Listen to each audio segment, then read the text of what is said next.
Boa noite a todos. Estamos aqui para fazermos mais um Evangelho no lar, o Evangelho de Jesus. Estudaremos essa série, a continuidade do número 1, esse será o número 2, mais uma vez, estudando os Evangelhos de Jesus. Os evangelistas, normalmente algumas pessoas chamam de os biógrafos de Jesus, que eles escreviam a biografia de Jesus. Marcos, Mateus, Lucas e João. São os 4 evangelistas. O que normalmente nós cristãos costumamos chamar de o Novo Testamento. Então esse é o objeto do nosso estudo de hoje. Já fizemos nossa prece, recomendamos sempre que façam uma prece, pode ser um Pai Nosso, uma Ave Maria, pode ser uma prece de agradecimento, a prece como achar melhor. Então, o capítulo de hoje que nós vamos estudar é Não Vim Destruir a Lei. Esse é o capítulo de hoje. E vamos estudar as 3 revelações: Moisés, o Cristo e o Espiritismo. Então a gente começa. Até quem está assistindo, fazer uma prece antes, deixar o vídeo rolando, faz uma prece e depois volta para o início, Sim, exatamente. O começo pode ser assim também, exatamente. O começo dos trabalhos, a aventura. Exatamente. Faremos também um trabalho, nós temos aqui também, deixa eu ver se vai aparecer. Não vai aparecer não. Vou botar assim de lado. Não aparece porque está escrito em letras escuras. Mas vou botar aqui para o pessoal ver. Nós também faremos o estudo da Bíblia, da Bíblia Sagrada. Então, aqui nessa parte, poderíamos hoje também tranquilamente fazer um estudo da Bíblia, pegando dessa parte aqui. Mateus 5, 17 a 18. Pode ler aí, filho, Mateus 5, 17 a 18. Vou achar aqui na Bíblia. Lê aqui o quê? Lê aí o Não Vim Destruir a Lei. Eu não vim destruir a lei. Não penseis que eu vim destruir a lei e os profetas. Eu não vim destruí-los, mas lhe dar cumprimento. Porque eu vos digo em verdade, que o céu e a terra não passarão antes que tudo o que está na lei seja cumprido perfeitamente. Até um único J ou um só ponto. Mateus. Aí é Mateus 5, 17 a 18, Qual comentário, filho, você pode fazer com relação a isso? Qual comentário? Até chegar-se na perfeição, preza ele cumprir todas as leis, Todas as partes da lei divina, Exatamente. Dar cumprimento a todas elas antes de chegar no passo final. Exatamente. Antes de ser aprovado no concurso. Concurso da vida. Concurso da vida, A escola da vida. As leis divinas não são igual às leis humanas, falhas, Interessante aqui, Já que eu já mostrei aqui a Bíblia, eu vou mostrar aqui É para ler Moisés? também. Eu já mostrei aqui a Bíblia. E vou mostrar aqui também. Mateus. Eu poderia fazer esse vídeo exclusivamente com a Bíblia também. Mas não sei. Não vai ler com o Evangelho? Não, vamos fazer com o Evangelho também aqui, Mateus 5, 17 a 18.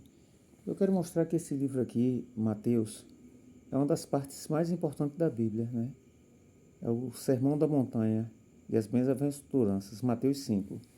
Só que ali ele indica 5, 17 a 18. A gente pode ir aqui 5, 17 a 18 aqui. Jesus veio cumprir a lei. Não cuideis que vim destruir a lei, Aqui é pela Bíblia.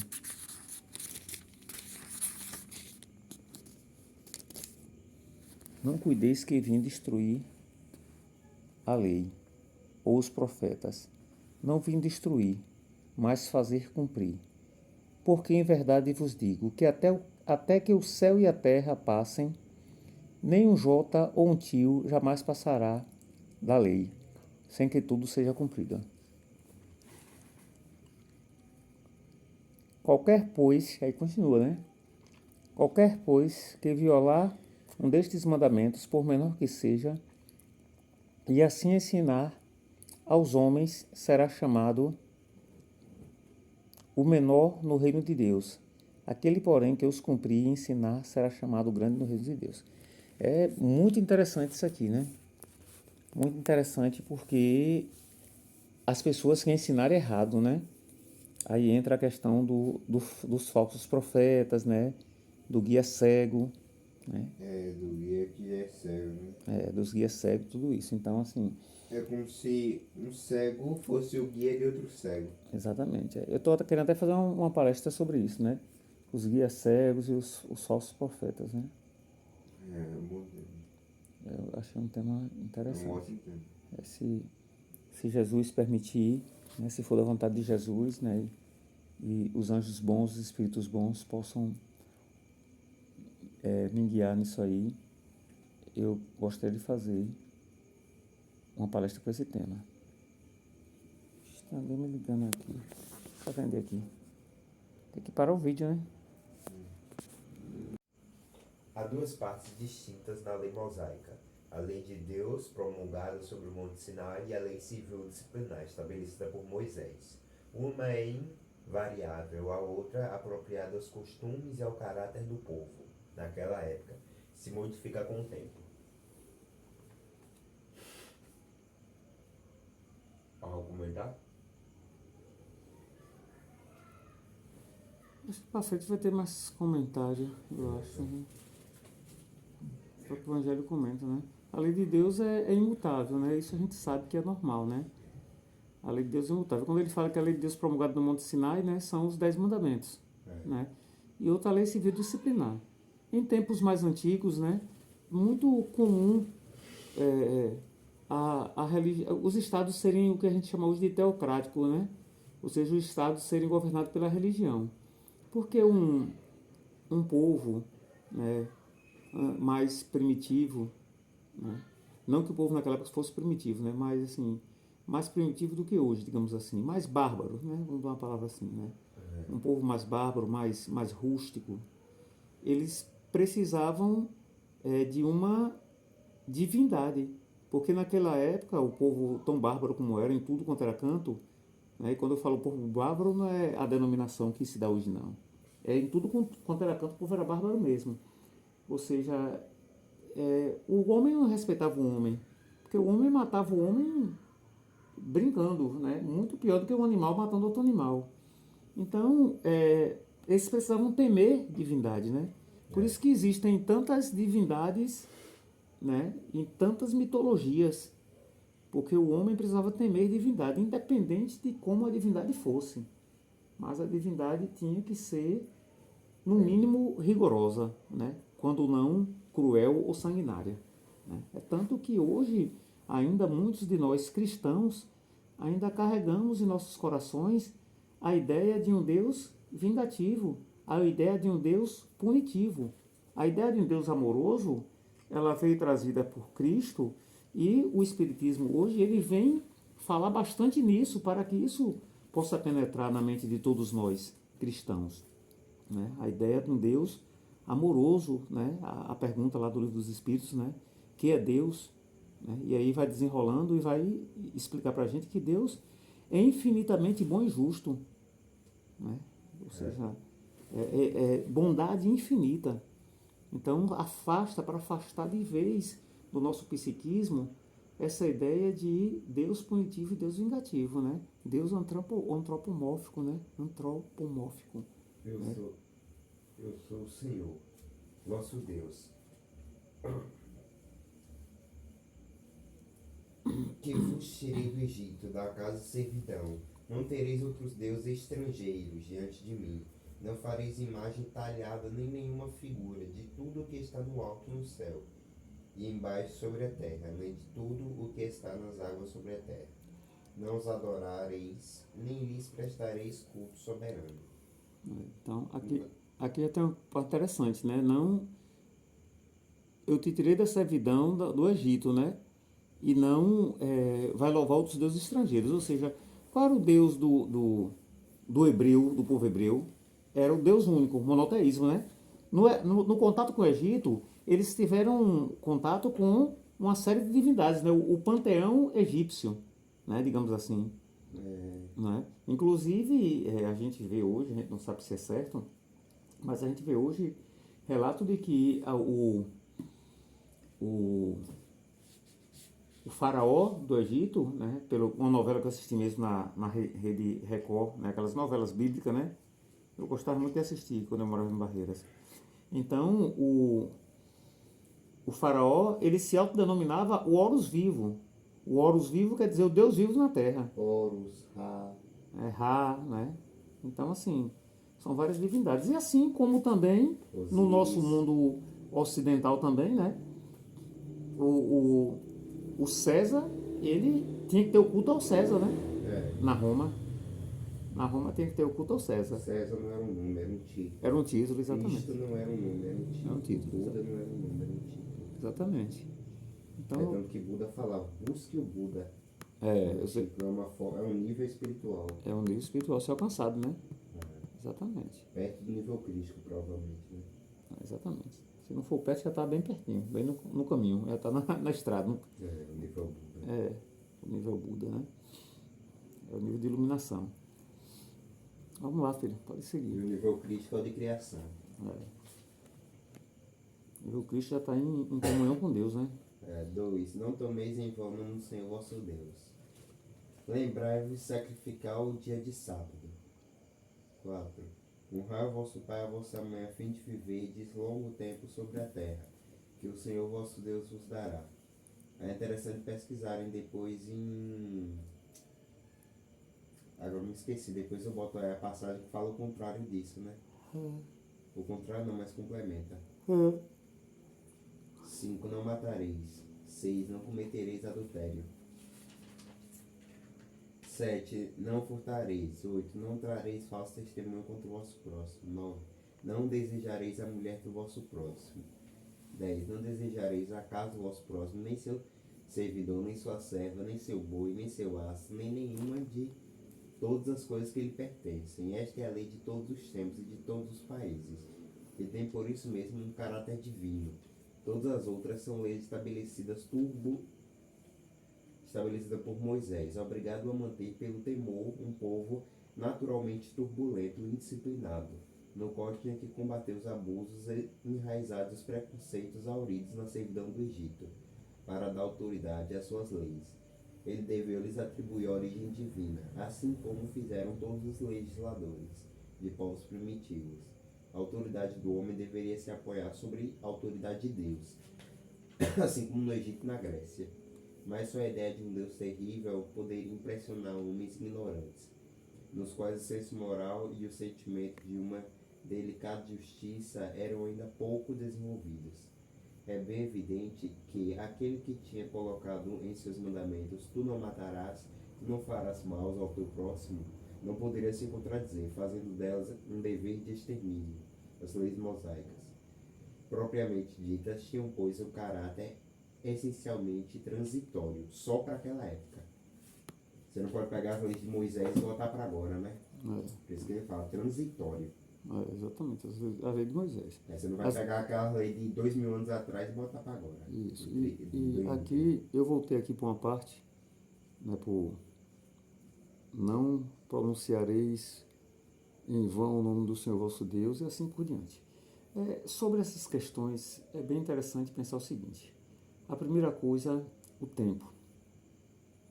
O tempo em sentido amplo. O tempo que se passou de quando isso foi escrito até agora. Aliás, a primeira coisa de todos é a mediunidade, né? O que é mediunidade? Mediunidade é a capacidade de comunicação, né? Do mundo, desse mundo visível com o mundo invisível.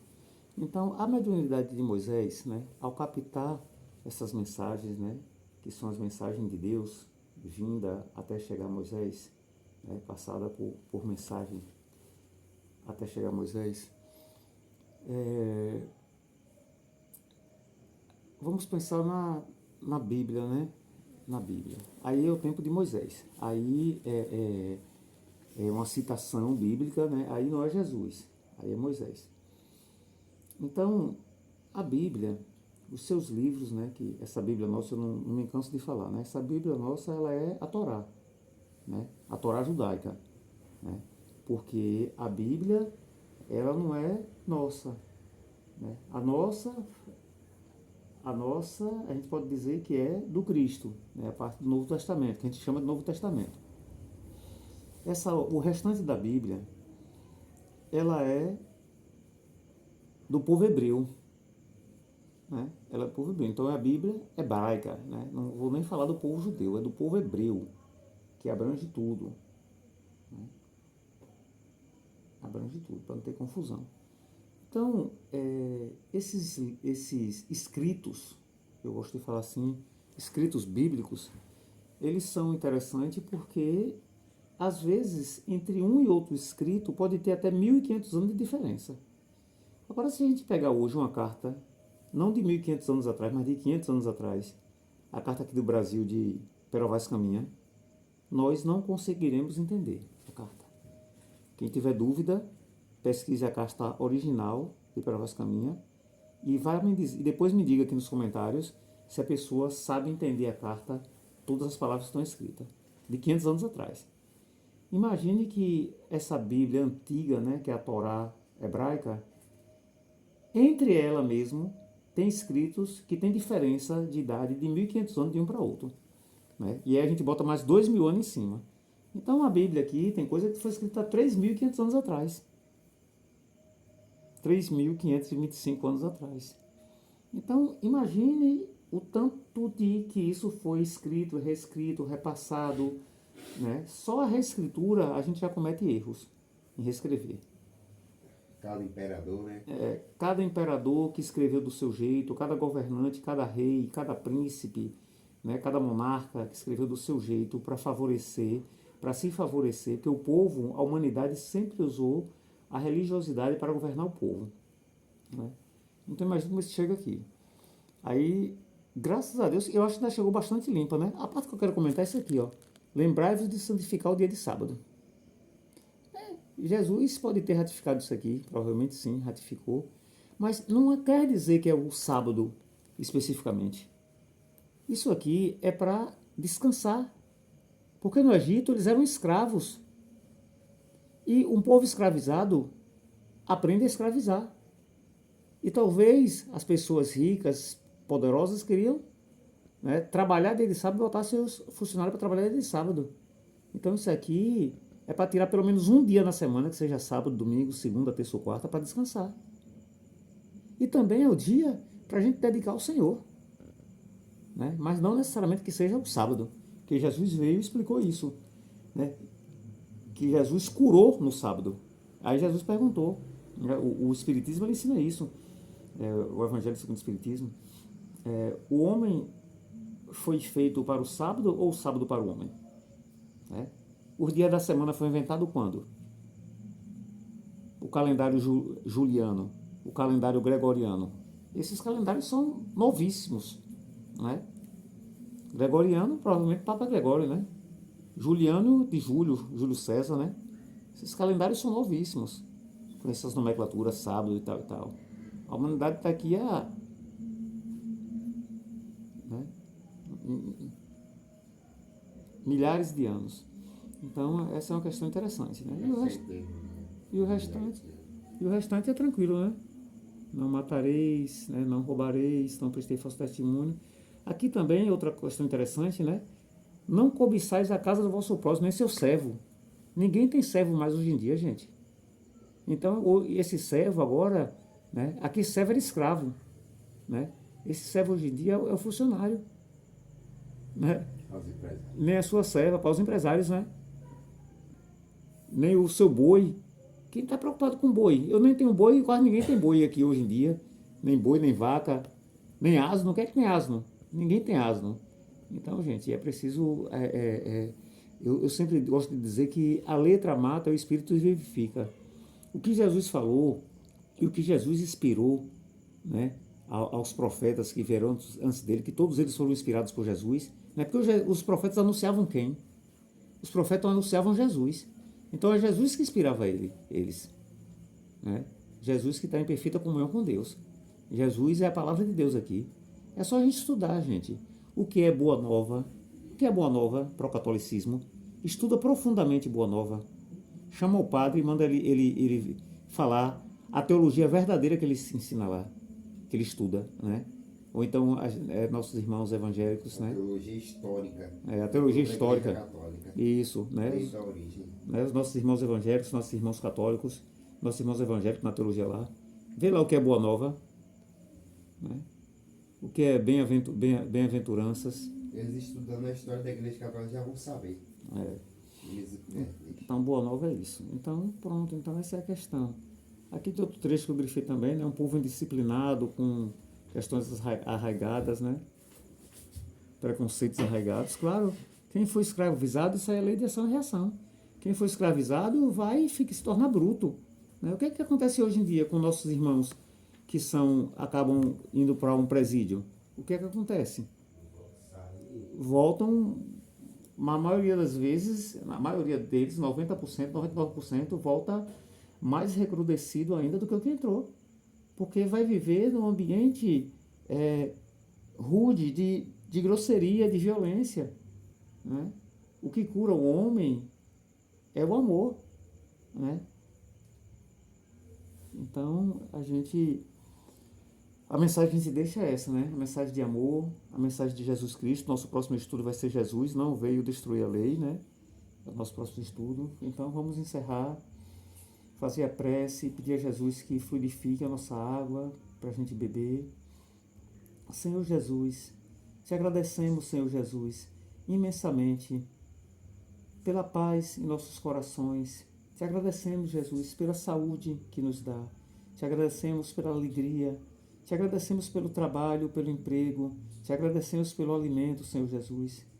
Te agradecemos por tudo de bom que acontece na nossa vida. Os pais e as mães agradecem pelos filhos e os filhos agradecem pelos pais e pelas mães. Te agradecemos por guiar e proteger nossos caminhos quando subimos e descemos, Senhor Jesus, de moto, de carro, de ônibus, de trem, de metrô. Que a Tua luz, Senhor Jesus, nos proteja em todo instante. Senhor Jesus, nos dá uma boa noite de sono. E, Senhor Jesus, te pedimos que os anjos de luz nos levem, enquanto dormimos, leve o nosso espírito, a nossa alma, para lugares de estudo, de iluminação, de paz e de amor. Que assim seja.